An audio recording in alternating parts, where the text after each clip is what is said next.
What I find fascinating about Field Marshal Montgomery, about Monty, is that he was such a horrible person and such a terrible, terrible man to deal with, yet absolutely brilliant at his job. And in a way, he's kind of, he's an unpalatable truth about war, that we need to rely on terrible, ghastly people to do awful things to get us out of the situations that maybe our politicians have got us into.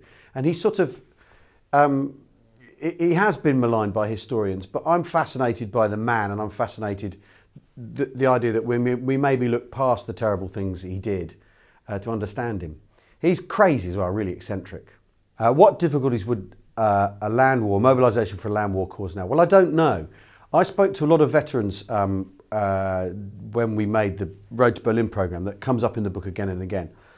And I'd say to them all, because they were all sort of 19, 20, 21 when they were involved in the war, I'd say to them, well, you know, I look at what you did and I don't know if you could do it. And they'd all say, oh no, you boys would be fine. It was a time of national crisis, we had to do it, so we went. And I don't know, I don't think that we are soft-handed and dissolute or whatever like we might imagine ourselves to be. I think if a similar situation arose, we'd find the people, or we'd go. I don't know though, it's a good question.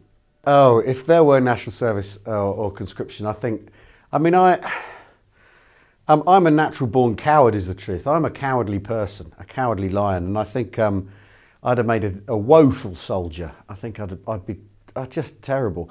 And me and running don't get on for a start, so I think the training would get me in the first place. I'd probably end up in a concert party like It Ain't Half Hot Mum.